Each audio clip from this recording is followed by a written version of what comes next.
Posteriormente, luego del fracaso de la Constitución del año 1823, vamos a estar en presencia en nuestro territorio de una nueva Constitución. Esta Constitución es la Constitución del año 1826. Esta Constitución aprueba una serie de leyes federales propuestas por José Miguel Infante, la cual se desarrolla, ¿no es cierto?, a través de o se va a desarrollar gracias a que se va a producir una renuncia de un presidente, ¿no es cierto?, y va a aparecer por primera vez en esta Constitución de 1826 el cargo de presidente de la República con ese nombre. Por lo tanto, aquí tenemos a nuestro primer presidente, don Manuel Blanco Encalada. Dichas leyes proclaman, ¿no es cierto?, que la República de Chile está organizada en un sistema federal. Esta es la que copia, ¿no es cierto?, lo que es el sistema de Estados Unidos, y tiene un sistema federal que consta de 8 provincias. Estos serían nuestros 8 estados criollos, al estilo de lo que es un estado norteamericano. Nosotros también teníamos nuestros 8 estados, que acá le llamábamos provincia, pero funcionaban más o menos con el mismo esquema de lo que era una constitución federal. Coquimbo, Aconcagua, Santiago, Colchagua, Maule, Concepción, Valdivia y Chiloé. Cada una de ellas disponía de un gobierno, ¿no es cierto?, elegido por voto popular, al igual que los cabildos y los curas párrocos. La provincia de Coquimbo, Concepción y Valdivia son las más vehementes en adherir a la aprobación de estas leyes. ¿Por qué? Porque estas provincias, ¿no es cierto?, y ciudades siempre tuvieron un cierto resentimiento contra Santiago, porque pensaban que Santiago siempre iba acaparando una serie de decisiones, las autoridades estaban en Santiago. Entonces a estas ciudades les interesó mucho que se creara esta Constitución federal, es decir, que se separara un poco las autoridades y que funcionaran de manera un poco más autónoma. Esto quiere decir de manera un poco más independiente. Esta Constitución fracasa, no logra desarrollarse y plasmarse en el tiempo, porque obviamente muchas de estas nuevas provincias no solo se debían autoproclamar independientes o tener una autoridad propia, sino que también debían ser capaces de generar sus propios recursos, y obviamente algunas de ellas no lo podían hacer. Por ejemplo, la provincia de Aconcagua era una provincia muy pobre, porque por una parte tenía Santiago, que la gente habitaba en esta zona, y por otra parte ya hacia el norte tenía todo lo que era Coquimbo. Por lo tanto, la zona de Aconcagua no lograba tener una gran actividad económica. Entonces el problema que tuvo la Constitución Federal de 1826 es que no fue capaz de generar todo lo que era el sostén económico, ¿no es cierto?, sostener económicamente a las regiones de tal manera de que pudieran autofinanciarse. Porque una cosa es determinar que cada una de estas zonas van a ser independientes desde el punto de vista político, pero otra cosa también muy relevante es que estas zonas puedan efectivamente autosustentarse económicamente.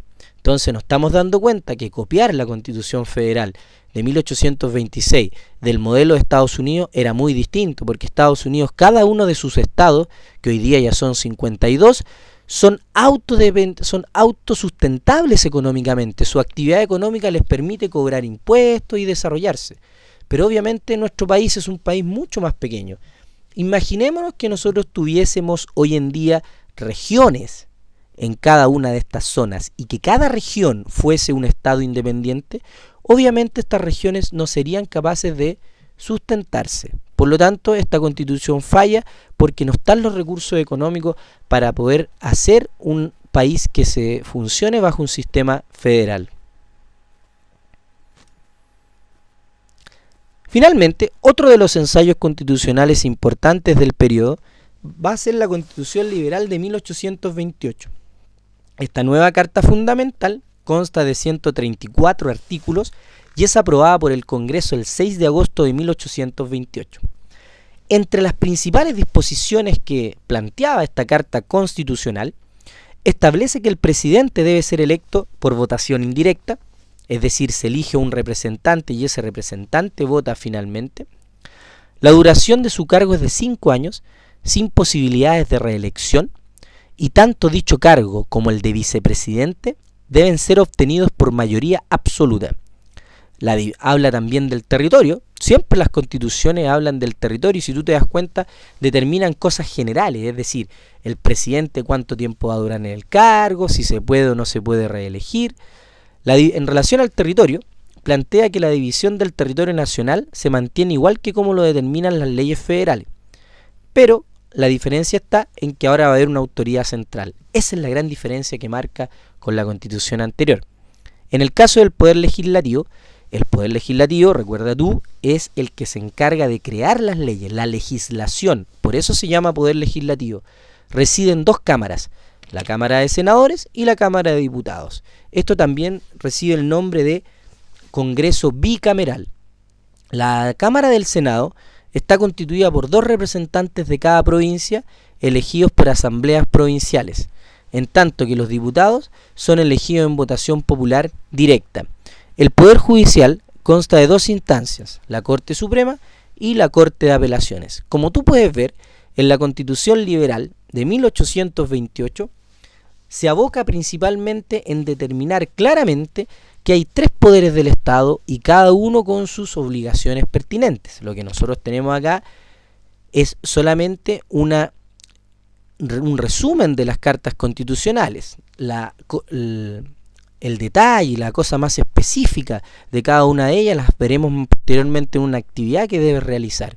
Pero como tú te das cuenta, en la liberal se acaba el tema de lo federal, se determina que va a haber un presidente elegido, ¿no es cierto? Y que por lo tanto lo único que se mantiene de la Constitución Federal es la división territorial. Pero esa división territorial ahora está bajo una sola autoridad importante que es la del presidente de la República. Y además se agregan, ¿no es cierto?, lo que son las características de este Congreso o de este Senado bicameral. Este Senado compuesto por una Cámara de Senadores y una Cámara de Diputados. ¿En qué va a terminar todo este proceso?